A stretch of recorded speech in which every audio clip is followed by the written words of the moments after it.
In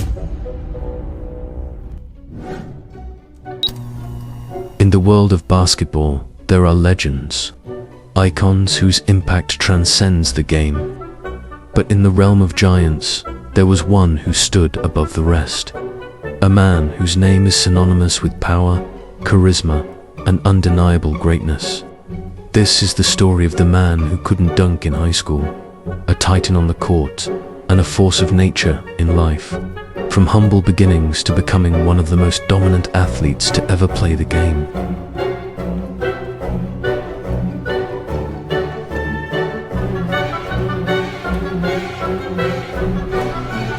Samaki Walker, the ball into Shaq. He's going for the ball. Slam, dunk.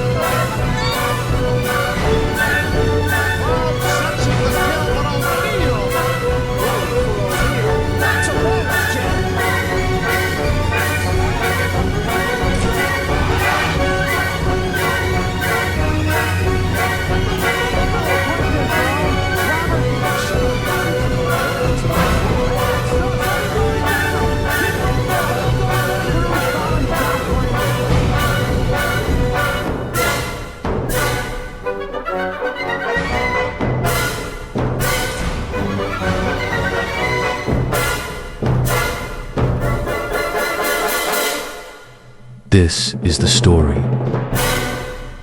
of Shaquille O'Neal. Born on March 6, 1972, in Newark, New Jersey, Shaquille Rashawn O'Neal was destined for greatness. But greatness doesn't come easy. Raised by his mother, Lucille, and his stepfather, Phil, who was in the military, Shaq's biological father was arrested for drug possession when Shaq was just a baby, meaning Phil was the only father he knew. It was in this tough urban environment that he learned resilience, shaping his identity and future. I talked to him. They ain't talk to you? Yeah. Maybe a little louder, but I talked to him. Phil Harrison once told me, I made sure Shaquille got beatings from me because I didn't want him to be beat up by anybody else. In his own militaristic, old school way, that was tough love for bringing up Shaq. Phil took Shaquille across the Hudson River to Madison Square Garden in the cheap seats for him to finally have a glance at his childhood hero, Julius Erving. It was here that he first dreamed big, very big. Everyone's going nuts, and Dr. J is on the court. I don't think anybody can put a measurement on how important that was. I want to be like Dr. J. I want to be a professional basketball player. But now at 14, that's when the school system starts saying, okay, no pass, no play. So now I got to start acting right. One, because it's right, and two, because I can play basketball. At the age of 13, Shaq stood at 6'6", a towering figure even in his youth. But despite his size, he showed early struggles in the game of basketball. He surprisingly wasn't able to dunk, and he was beginning to lose hope in his future in the sport.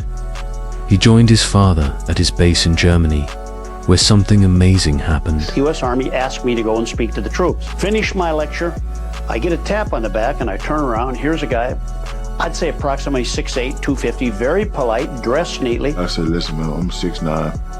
I really can't dunk, I really can't play. I said, how long you been in service, soldier? Big old smile. He says, I'm not in service. I said, you're not? Coach Brown, he says, I'm only 13 years old. What? So he grabbed my arm and said, no, you're not. I said, yeah, I'm 13. Where's your father? And I said, we certainly like to stay in touch with your son if he ever develops. Can I say something? He goes, this is all fine and good. But he said, you know what?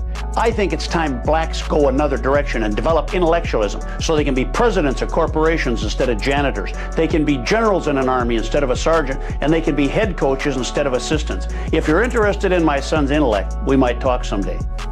These words would go far for Shaquille and reignite a flame of belief and hunger.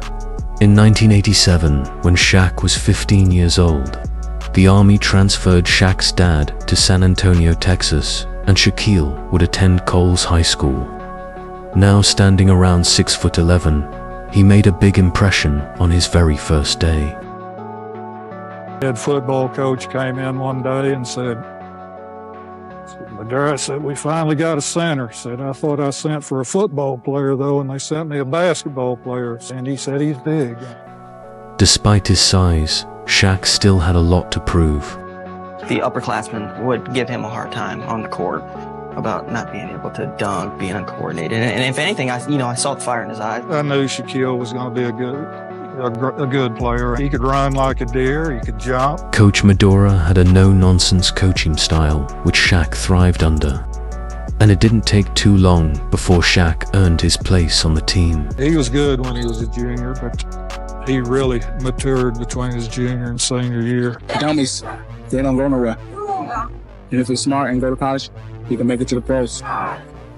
Shaquille O'Neal soon became a force in the Cole basketball team, and in his senior year, led the team to a state championship. After incredible displays for his high school, the offers would soon come rushing in. However, Shaq wouldn't forget the coach who inspired him years ago at his father's base camp in Germany. There's certain people that I listen to and respect. All the other college coaches, we'll give you this, we'll give you that, blah, blah, blah, la, la, la, la, la, la. Dale Brown said, hey, we got Chris, we got Stan. You might play, you might not play. I was like, might not play? That was a challenge. I said, you know what? I like this guy. Shaq took on the challenge and chose the college of LSU. In 1989, Shaq enrolled at Louisiana State University, where he played for Coach Dale Brown. At LSU, O'Neal's game began to mature. His size, skill, and personality made him a media sensation. And rumors started circulating that he would leave college early to pursue the riches of the NBA. I promised my parents that I would graduate. So I heard Dick Vitale say, Shaquille O'Neal's so good, if he goes now, he'll be first pick. So I just called my dad when I'm just playing with him. Like, what you think about me going pro? Click. So I was like, okay, that's not good. And then I said to myself, you know what, I'm only 18. I'm not really ready. Shaq put the NBA on hold and continued to study towards his college degree. Maturing by the day, Shaq was a physical specimen, but this created a bad outcome as well. Players couldn't defend him and resorted to the dark arts to try and stop the big man, physically hurting him game after game. Teams went after him in a way that was illegal. The tactic was so common that it even had its own name, Hack-a-Shaq. I called the head of the SEC officials and told them, you know, if they don't clean this up, I'm worried he's going to get hurt badly. Or he's going to lose his temper and turn around and someone's head's going to be in orbit. The situation got so bad that Shaq decided to opt out and leave college, making a promise to his parents that he would one day finish his degree in his future. I, Shaquille O'Neal, after careful deliberation, have decided to forego my senior year of eligibility at LSU. I'm not making this decision out of anger or frustration. I feel that in my heart it's time for a change and it's time for me to move on. With the first pick in the 1992 NBA draft, the Orlando Magic selects Shaquille O'Neal from Louisiana State University. The man who couldn't dunk in high school was now the #1 pick in the NBA draft, with his new team, the Orlando Magic. The 20-year-old, now at 7'1", signed a 7-year deal worth $41 million, the highest deal for an NBA rookie. Shaq was the most hyped and famous rookie since Michael Jordan. Let me see your best.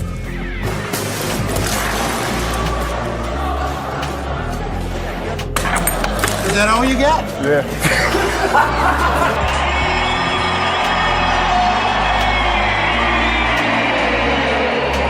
The franchise took off, and everyone was talking about Shaq.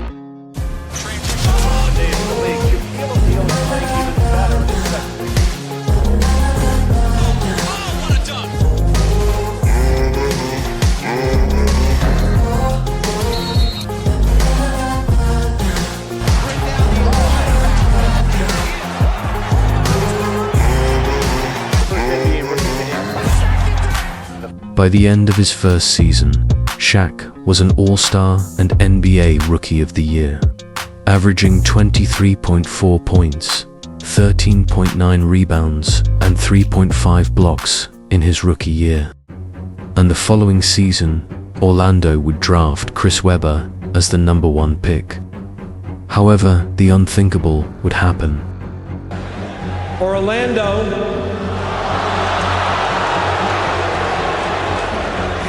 has traded the draft rights to Chris Webber to Golden State in exchange for the draft rights to Anthony Hardaway and 3 future first-round draft picks. Despite being drafted at #3 to Golden State, Penny Hardaway was a part of the trade that sent him to the Magic for Chris Webber. The new duo in Orlando was Penny and Shaq. These two, in their very first season together, would shock the NBA and create a huge buzz around the league. They became the most entertaining and electrifying duo in the NBA, with both of them making the All-Star selection, with Penny showing he was a ready-made star for the NBA from his very first season like Shaq the year before. The people in Orlando was excited as they felt the wave would last a while, considering how young and early of an impact this duo made. And now, for the first time in his life, Shaq had enough money to do whatever he wanted. You just wanted to experience it all. It was a novelty. It's a whole nother world. It really is. It's a dream world. As a youngster, I always used to tell my mother, Mama, when I get like Dr. J and I get some money, I'm gonna buy you a house. So I called my mom and said, I got a surprise before you come down. So when they came down, I gave them the keys to that house. Big Shaq drop Q's like quick. Got a little more G's than one, yet I'm slick like Rick. Shaquille started to broadcast his abilities beyond basketball, recording the first of 5 rap albums in 1993, which shocked people when it went platinum. He even tried his hand at acting later that year. I am Kazam. I'm your genie. Success on the court continued for Shaq. In 1995, the Orlando Magic won the division for the first time in their history, and the team rode that momentum to the NBA Finals. At 23, Shaq seemed to have the world at his fingertips. The Orlando Magic strutted into the 1995 NBA Finals feeling young and cocky and dismissive of the aging Houston Rockets. However, in 4 games, Orlando got swept by the vets in Houston, teaching Magic what it meant to be a champion. The next year, the Magic failed to advance past the semifinals, and many blamed Shaquille for his extracurricular activities. The worst thing you could tell Shaquille O'Neal early on in his career is that he didn't care enough about the game. Things got even worse as Penny Hardaway signed a new $70 million contract. Shaq then decided to request for more than $100 million, which annoyed the Orlando fans. I'm not gonna come in and say, hey, give me 100, so you can say nah and bring it down to 80. It's just business, it ain't nothing personal. But when Shaq's grandmother, Odessa, passed away, it became personal. When she died and he went to the funeral and the team made a big deal of him not coming back in time, was thinking about suspending him, he took that very personally. Like somehow they didn't get the difference between basketball and life. I became a big fish in a small pond. And everything I would do would get scrutinized and everybody was watching me. I just didn't feel comfortable. If Shaq felt too big for Orlando, there was only one right place big enough for him to go. Boy, that town just took to that in a way that you can't even put in words. This was a town where you go to a Laker game, there'd be Denzel Washington, and people would be more interested in meeting Denzel Washington than they would Shaq. Shaq in LA was a big fish in a big pond. He was no longer the single attraction in the city. LA offered fame and fortune, but Shaquille was still searching for one thing. The championship. Because I got 10 fingers and no rings. In his first season with the Lakers, Shaq and rookie sensation Kobe Bryant led the team back into contention. But in the playoffs was disappointment. I knew I was putting up legendary numbers, and every year we'd get swept and I'd be looking, I'd be seeing these bums hold up the damn championship ball like, damn, I know I'm better than him. things had to change, and the Lakers sought out someone who could challenge Shaq, like his stepdad and Coach Brown in LSU. Shaq has to look up to the person in his career. It has to be a strong and no-nonsense individual. That man was Phil Jackson, the legendary coach that led Michael Jordan and the Bulls to 6 NBA championships. So when I sat down to him, he said, well, I saw the NBA trophies, the bling blings in your house, which was a new word to me at the time in 1999.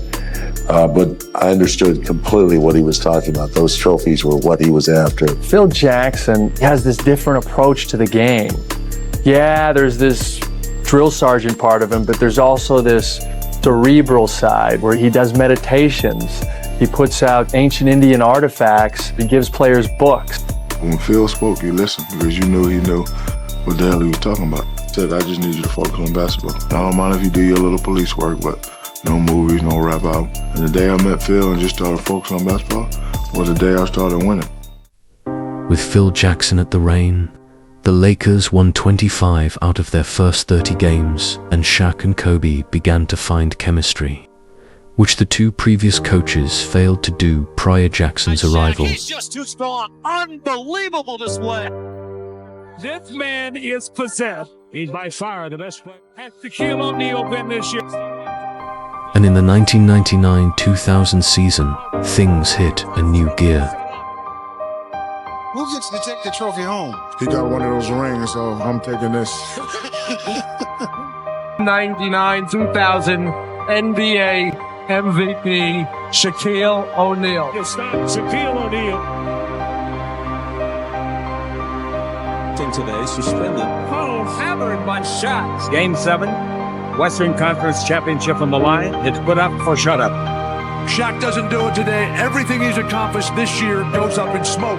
That's what the MVP is all about. O'Neal has it right in the lane. The jump hook, banks it in. The Lakers have taken the lead on the move. Loud for O'Neal to the dunk. Kobe Bryant worked into the lane, and Shaq hammered it in with the right hand. The Lakers are going to the NBA Finals for the first time since 1991. The Los Angeles Lakers and the Indiana Pacers vying for the NBA championship. Shaq and the Lakers would battle the Pacers in 6 games in the NBA Finals. And in Game 6, Shaq would score an incredible 41 points, averaging 38 points in the NBA Finals alone. And the Lakers are the 2000 NBA champions. Congratulations to the NBA 2000 champion, Los Angeles Lakers, their fans, and this city. Shaquille O'Neal finally got his hands on an NBA championship after years of coming up short. And with a young Kobe Bryant by his side, the sky was the limit for the duo. Shaq the man, the dominant player in the world. I would like to be known as the big Aristotle. Because it was Aristotle who said, excellence is not a singular act, but a habit. You are what you repeatedly do. Shaq meant those words. He wasn't just satisfied with just one championship. He wanted much, much more. The very next NBA season, Shaq and the Lakers would go on to have another great year. Oh, he posterized Savannah. Shaq with the rebound. He made it. The Lakers have swept the Portland Trail Blazers in the first round. No human alive playing basketball can stop that damn. O'Neal once again. Shaquille O'Neal with 42 points. I told Kobe Bryant he was my idol. I think he's the best player in the league by far. The rebound battle on the floor, finally grabbed by O'Neal, and he slammed it in. It's a a one-handed cruncher. Lakers would go to back-to-back NBA Finals. And this time, they would face Allen Iverson's 76ers in 2001. So tonight, Los Angeles looks to complete an historic playoff run. Tinseltown could be Titletown once again. But first, they must put away the Sixers, a team that has embodied resilience, but now finds its tank nearly empty. Can Philadelphia possibly have anything left? The Lakers are up 3-1 in the NBA Finals, which no team has ever come back from in this time. Now, in Game 5, Lakers have the chance to win their second championship in a row in Philadelphia. Not a defense from this crowd. Once again, Shaq forced to start out a bit deeper than God. He's indefensible. You got to take away his dunks and layups. But Iverson will make it as hard as possible for Lakers to see it through. 29% mark to put that in perspective. Audio difficulty with the second quarter. Kobe Bryant looking for his first field goal. He's home for 4 from the field. Nice move again. 87. Dikembe Mutombo averaged just under 17 points, 12 rebounds in this final series. Tyrone Hill is rejected emphatically by Shaquille O'Neal. Finished with a 15-1 run. The best all-time playoff winning percentage in the history of the league. Shaq would win his second championship and Finals MVP in a row, averaging an incredible 33 points, 15.8 rebounds, and 4.8 assists a game in the finals. You had the best record ever in the history of the NBA playoffs. You should be proud of that.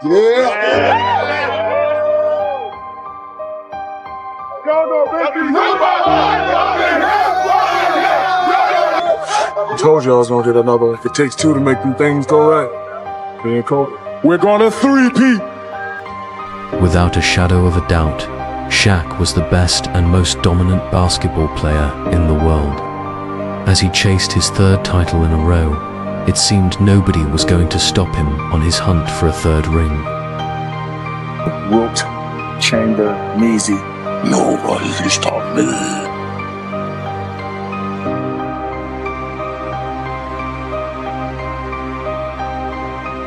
And O'Neal. Look at Shaq. That big guy is nothing but entertainment. Fabulous play by Shaq. The Los Angeles Lakers, for the second consecutive year, have swept the Portland Trailblazers. The Lakers are headed once again to the Western Conference Final Series. In 2002, Shaq and the Lakers would go up against the Sacramento Kings in the Western Conference Finals.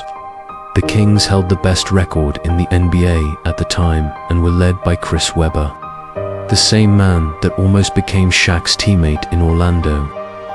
The Lakers would find themselves down 3-2 in the series with Game 6 in the Staples Center, which means a win for Sacramento will see them through to the NBA Finals. That was a mad dunk there. Kobe Bryant on the move against Christie. Hit to the right, flips his shot up, no good. O'Neal lays it up, missed it. Ball tipped out to Horry, straight on 3. Good! The Lakers have won! Robert Horry drops a game winner and stops the Kings from advancing to the finals, pushing for a last and final Game 7 in Sacramento. Of this Western Conference Final Series. O'Neal's turnaround jumper, rimming no. Tip won't go, tipped again no. Overtime at Arco Arena. Shaq with 5 to shoot. O'Neal against Webber, 3 to shoot. Turnaround jumper, good. The game is over and the series goes to the world champion Los Angeles Lakers. Lottie, are you stupid? I'll tell you time again. You need to go where they know your name. You said that we wouldn't win at your place. Guess what? Kobe dunked it in your face. You need to go where people know your name. Good evening and welcome everybody to the 2002 NBA Finals. The Lakers go for a three-peat. Guys come up with a way to stop Shaq. If there was 20,000 people here, you could have put them all on the floor. You're still not going to stop that guy. I think the best way to defeat him is to try to figure out what car he's going to drive and put sand or something in the gas tank or sugar. Because if he makes it to the arena, you're going to be in trouble. And they couldn't stop Shaq. The Lakers beat the New Jersey Nets in the finals, making it 3 championships in a row.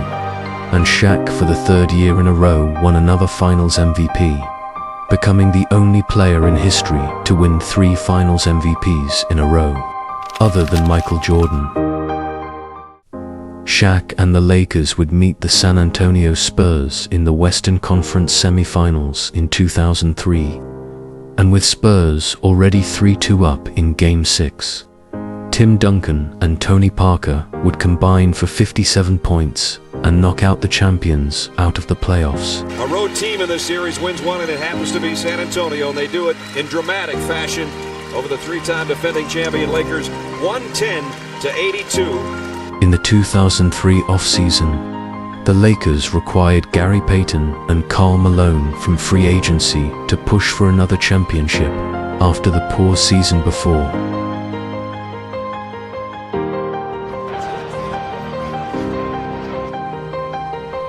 Shaq would lead the Lakers to another NBA Finals that year against underdogs Detroit Pistons. But the Pistons were a defensive powerhouse that had a clear tactical plan to stop the Lakers, allowing Shaq to get his points but limited his access to the basket, forcing him to take tough shots. They also had defensive schemes for Kobe as well. Malone got injured during the series to make matters worse. 1 second, it's over! Lakers lost 4 straight games in a row without Malone, and Pistons would take the championship in Game 5. It was reported that Shaq and Kobe had been beefing for some time behind the scenes, and it proved to affect their performances as a team the last 2 seasons, playing more as individuals than a collective unit. Kobe questioning Shaq's work ethic, and Shaq questioning Kobe as a team player. It seemed even LA wasn't big enough for the both of them.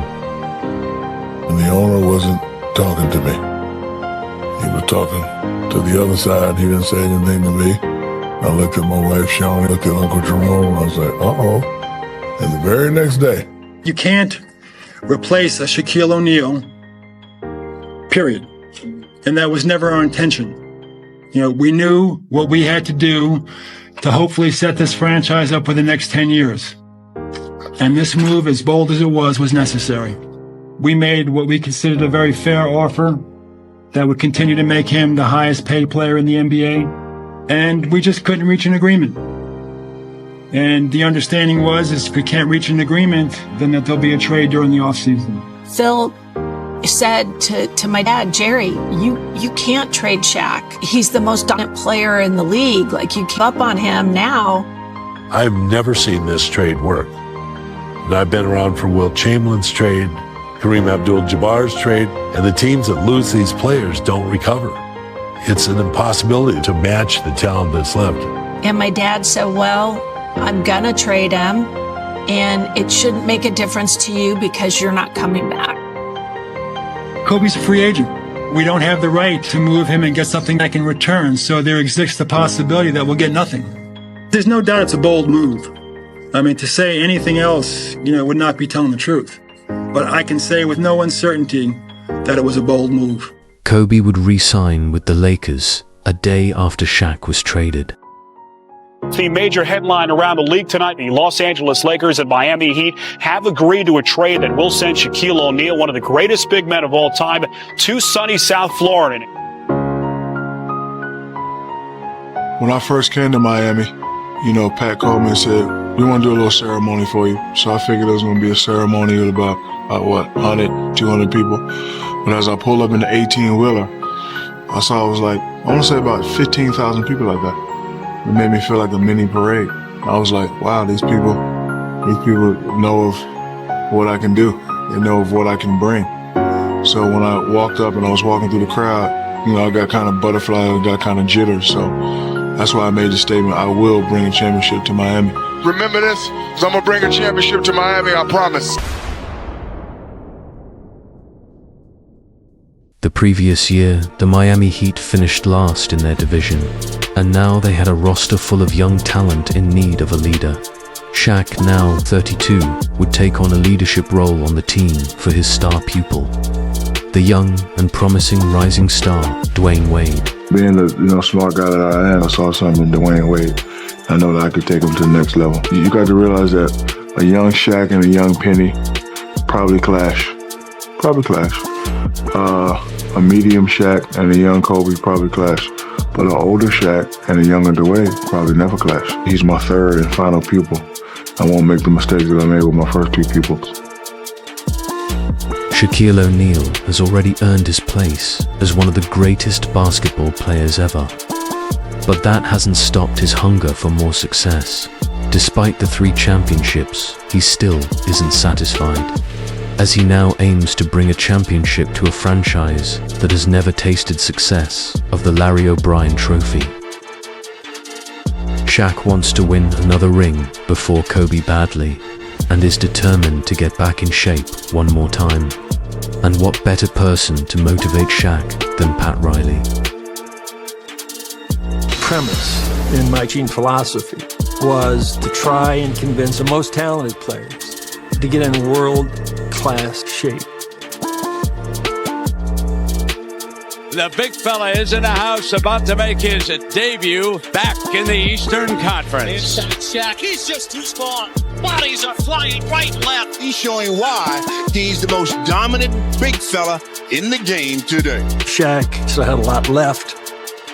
And it also coincided with the absolute incredible improvement of Dwayne Wade in his second year. Incredible duo together. Put it in the air.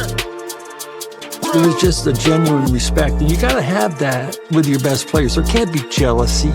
There was none of that here. Shaquille O'Neal with Dwayne Wade. Probably the most hyped duo since Crockett and Tubbs. The first thing I did with D-Wade, I said, now, this your team. Shaq wanted to talk to me about the previous relationships, things that happened with Penny, things that happened with Kobe, and right away just let me know. You be the man, I'm be the consultant. Like, I'm here to help you reach a level of greatness that I see in you.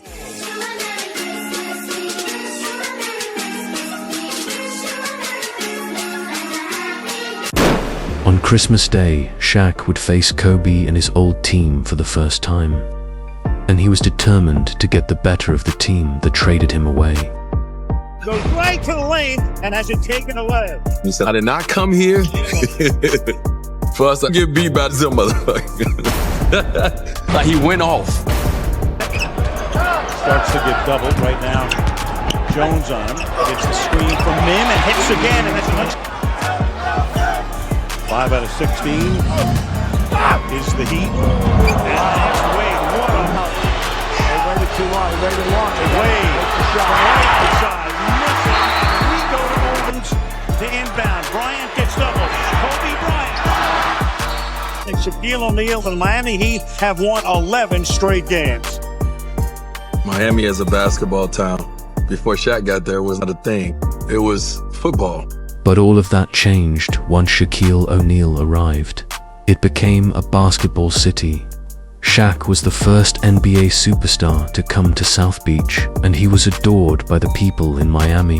End of the season, if we already clinch, Phil would say, hey man, we clinch, take this time off, no parties, come in and work out twice a day, cardio. We got 2 games left. So I go to Stan and be like, listen man, we clinched. That's what I used to back in the day, like rest. No.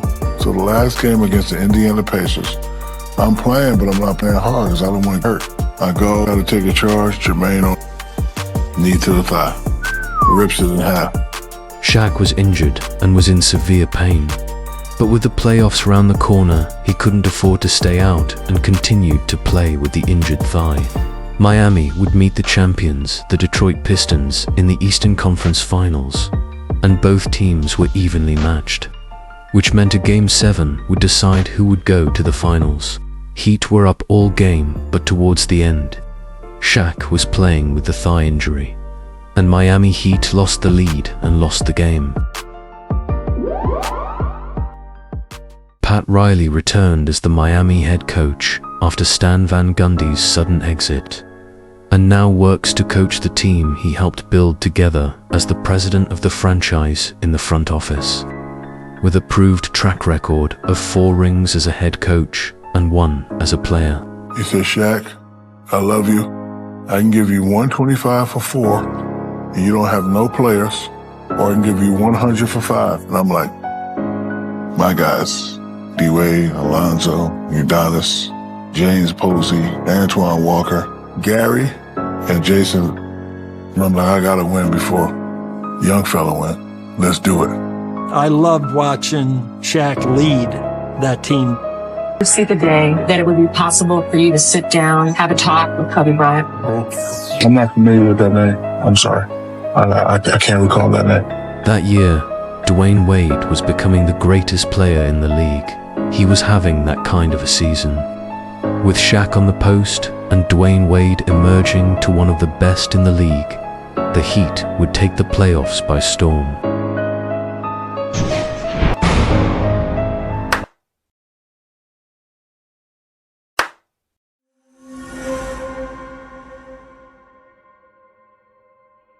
The 2006 NBA Finals, the Heat and the Mavericks, two teams that have never been here before.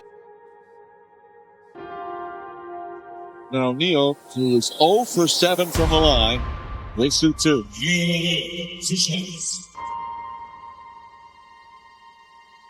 It all tonight. In the finals, I seen some moments of Shaq realize he wasn't that dominant big fella no more. Free throws was off. Everything was just off that series. I'm not really having the Shaq type finals. I'm getting older. You can see it. I'm not doing nothing MVP like. But now if we lose, it's my fault. He's not even been close. He's really struggling right now. He admitted he's thinking too much at the line, but said, I will start to hit my free throws. Nowitzki, very patient. You helped Shaq take only 5 shots. What did you all do to keep him away from the ball? You know, nobody can stop Shaq in one-on-one. We all know that. I think it's a collective team effort. Here at the American Airlines Center, Shaquille O'Neal, the lowest scoring playoff game of his career. We lose the first 2 games. So now I have a team. They're looking for me. And I got to check you motherfuckers. The fuck what you gonna do, D-Wade? Motherfucker. Like, wait, coming at me. D-Wade, motherfucker, you want to be like Kobe and LeBron? It's your fucking chance. But he knew that for us to win that championship, I had to get pushed forward. At the same time, if you're really ready, neither. If you're really ready to be the guy. In the weather today, noisy, rumbling thunderstorms rolling across Miami. He created a character. So the Miami Heat down by 9. They can't afford to go down 3-0. Wade banks it in. Wade pulls up, puts it in. Coming from Shaq, that he see greatness in me, you want to talk about confidence. Wade has been brilliant here in the fourth quarter. They was going to go to Hack and Shaq at certain points, and we had to figure out how to utilize Shaq's greatness, and we had to play against the rules. Basket foul! Foul! Off the mark, O'Neal, the rebound goes back up. This is the jam, but it's foul. And now Shaquille O'Neal will go to the free throw line. All right, big fella. I see you in the gym all the time. He down there shooting them ass free throws, but he down there shooting. I know what you do. You know what I'm saying? Put that ball on your fingertips and flick that wrist, dog. Let's go. Is right through. 93-89. Second one. Got him. With Wade at the forefront, Miami go on a run in the fourth to take the lead. With 1 second left on the clock. Knocked away, and the Heat survive. By Dwayne Wade. There you go. A stirring fourth quarter comeback. Shaq and D. Wade would win Game 4, with Wade finishing with 36 and Shaq with 17.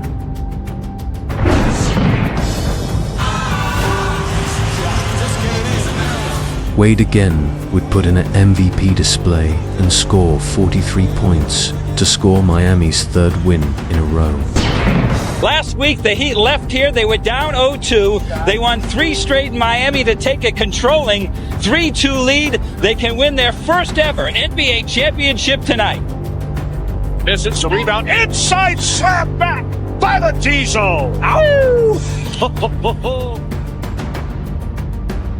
Terry puts it up. Won't go. Heat defy the odds and win 4 straight games to win the 2006 NBA Finals. And I've been, dreaming of this day ever since I, left LA. I wanted to get at least 1 or 2 more. Congratulations, Miami Heat, 2006 NBA champions. Shaquille O'Neal with his 4th championship. He promised a championship when he came to Miami, and he has delivered.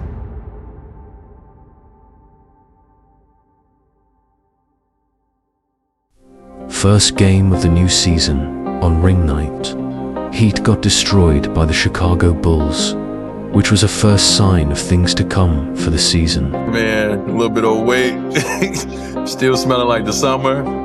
There was no way in hell we were winning that year. You don't get beat by damn near 40 on ring night. 2007, I come back, it's a different team. D-Wade is hurt. I'm hurt. We're having a terrible year. So now that we've won with his philosophy, now Pat Riley, he's back. Pat Riley returns, hoping to restore the championship side he coached the season before. But things prove to be difficult, and everybody is on edge. One day in practice, Jason Williams shows up late, which infuriates Pat Riley. While Pat Riley gives Jason a hard time, Shaq, being the vet, stands up for his teammate, and Shaq and Pat Riley get into a heated confrontation. Pat Riley told Shaq if he wants to be the big man that he should get out instead, in which Shaq replied, "Put me out." Things almost got physical before Alonzo Mourning got in between the two and stopped them going at each other. Shaq was having an MRI scan, and when he came out, his phone was blowing up. Baby, you just been traded. I'm like, what? We're going to play somewhere, we're about to head on the road. And I'm sitting on the plane, I got a call from Shaq. He was like, I just been traded. I'm like, what? That was it. He ended up getting traded because he stepped up as a leader and did what he felt that he needed to do, defend his teammate. Shaq would make a memorable introduction to the 2009 All-Star Weekend, and for the first time since 2004, play again with Kobe Bryant in the All-Star game, and the both of them would win co-MVP for the game.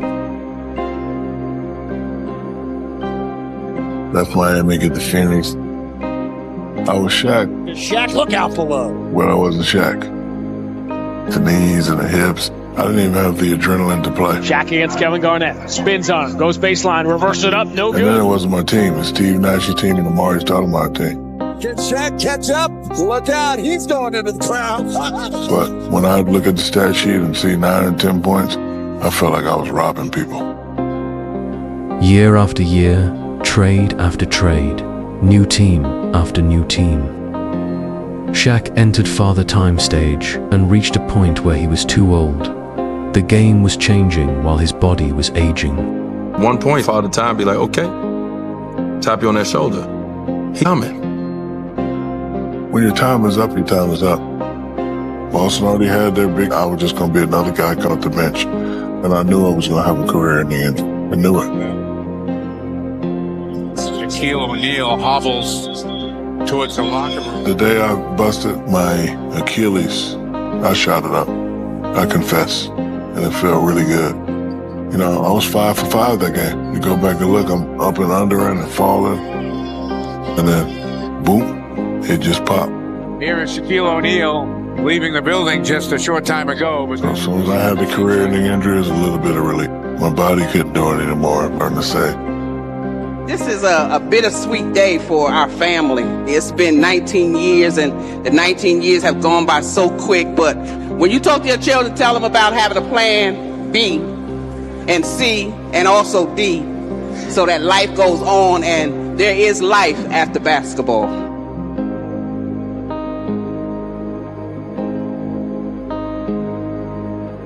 Never thought this day would come, and Father Time has finally caught up with Shaquille O'Neal. I would like to thank my mother and father for their support and guidance. I would like to especially thank my father because without him, I wouldn't be here today. It was him who met a young lady who had a boy. He took us in, he taught me the game, he taught me how to play the game, he taught me how to dominate the game. So just want to say from son to father, thank you very much. Love you too. I will miss you, but I do plan on entertaining you for the next 19 years. Whether it's TNT, ESPN, CNN, whoever wants to hire me, my office is open up on Monday. Give me a call. Days later, Shaq would get contacted with a job offer. We work for Turner, we want you to work for TNT. So I said, well, here's my agent over here. We have him with the powers that be at Turner, and then it's with the powers that be at ESPN. David Levy and Steven walk in from Turner.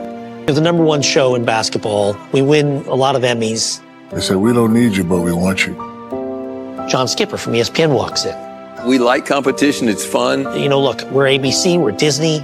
I can put the show in Orlando. I know that you have a house there. I can put it in LA. I know that you have a house there. We need you.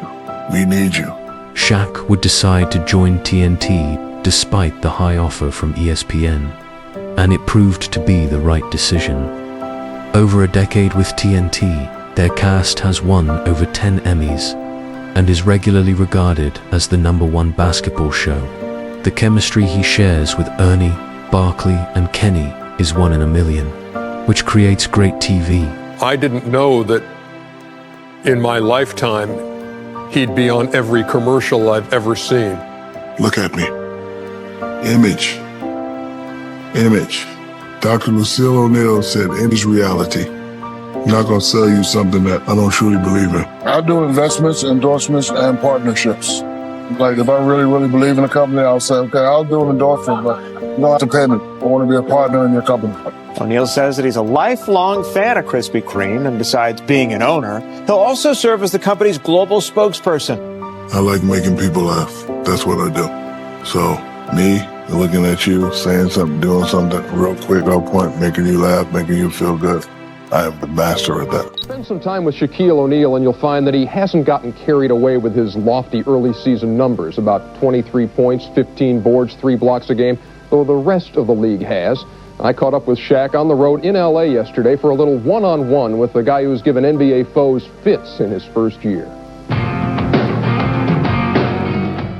Your dad has been very influential. He was the guy who really wanted you to stay at LSU for another year. What kind of influence is he now that you're in the bigs? Well, every time he sees me, he smiles, gives me a hug, and he says, I'm proud of you.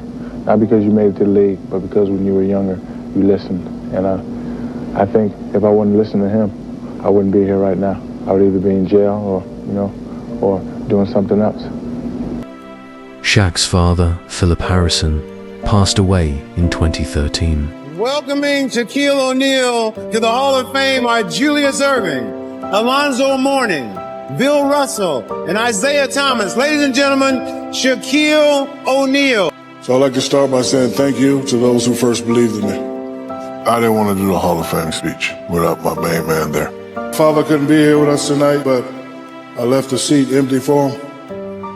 And I know he's watching. And hopefully when a father's quizzing his son on a great big man of the game, hopefully Shaquille O'Neal's name will be in the answer. Thank you very much for attending tonight's ceremony.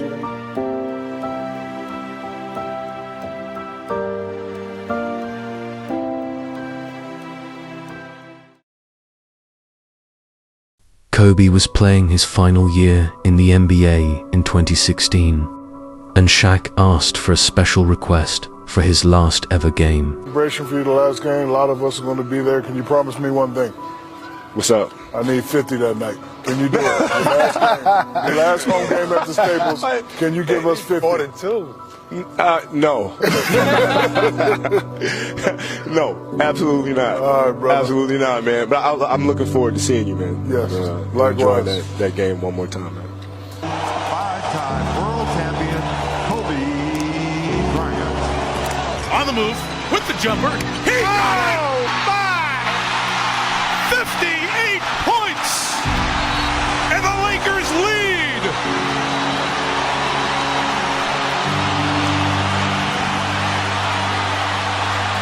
Shaq asked for 50.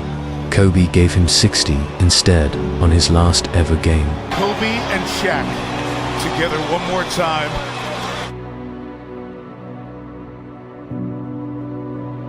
I don't know if you know this, but I was in Atlanta, still with the Orlando Magic. We get a call from Jerry West, my agent, 2 a.m. Me and Jerome, we out at the club. Jerry West says, I got what you want. At that time, I was asked for 150. I knew I wasn't going to get 150, but Jerry got me 120. So he called me up to the room, and he put the piece of paper on the thing. And before I could sign, he stopped me. He said, let me tell you something. I just acquired this kid from Charlotte. You and him going to get about 3 or 4 championships. I was like, who are you talking about? He said, Kobe Bryant. I was like, all right, cool. I wasn't worried about none of that. I was just trying to get to that 120 and trying to get to that 120.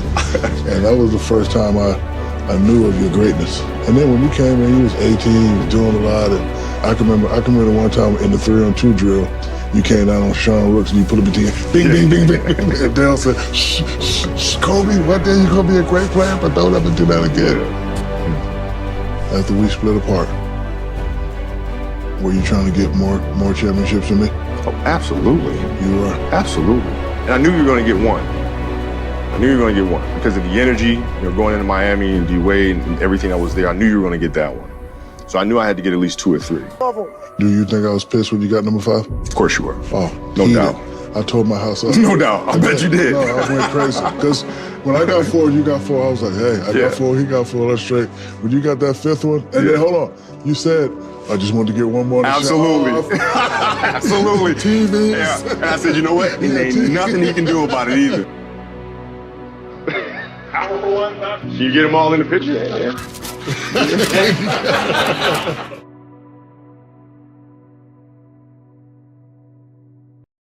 Good afternoon from New York. We're coming on the air with breaking news, very sad news to tell the sports world. The LA Times is reporting that retired Los Angeles Lakers basketball star Kobe Bryant has been killed in a helicopter crash. It happened this morning. The chopper reportedly went down just before 10 a.m. local time, according to the fire department out there in Calabasas, California. That's northwest of Los Angeles. You can see the picture there. It burst into flames on impact, starting a nearby brush fire. The 41-year-old Kobe Bryant was reportedly traveling with 4 others in that aircraft, in that helicopter. The LA County Fire Department saying all 5 people perished in the crash.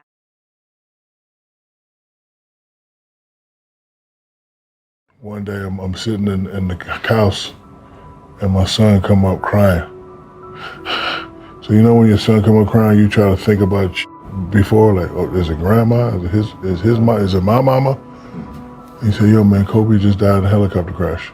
And I was just watching the night before when LeBron passed him up. I was like, yo, bush, it's a hoax, stop it. And Shawnee called me crying. And I said, hold on, let me verify it. And I called my guy from the sheriff office. He said it was true. I start crying. And I'm like, damn it, I didn't even holler at him. Last time, we did the sit down everybody was waiting for. That's the last time I hollered. Like, I didn't get the number. I didn't text him, I didn't holler him, and that still haunts me. All the shit we went through, we could have shook hands and put that aside, because people think it was worse than it was. It's just 2 brothers going at it, 2 guys with, difference of opinion. I always tell people, after my first championship, when I go like this, it's 1 million motherfuckers in the arena. Who jumps in my arms first? So if we hate each other, how you have that moment? Look, I got a little brother, we argue all the time. My cousin lived with me, we argue and fight all the time. But the thing that kept us going was the respect. When I get double teamed, I'm looking for him. When he get double teamed by the rim, he looking for me. So you look at our relationship, it was perfect, but it was non-perfect. Perfect that he made me play at a certain level, I made him play at a certain level. Able to win 3. Did we get along all the times on the court? No. But we know in sports, that's how it is in the locker room. The only thing I regret is I could have hollered. It don't take you no time to be like, hey man, what's happening? Like a text or something. I never did it, he never did it. And that's what hurt me the most. It really is. I think about it all the time. And I have pictures of him in my house, and when I see him, I'm like,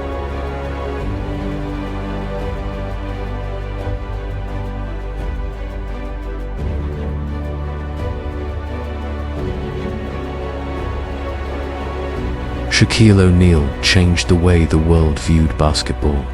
His combination of power, skill, and charisma altered the sport forever. He showed the world that basketball isn't just about points and rebounds. It's about resilience, impact, and legacy.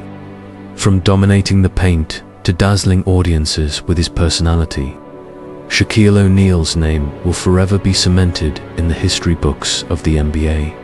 The big man is no longer just a player. He is a legend.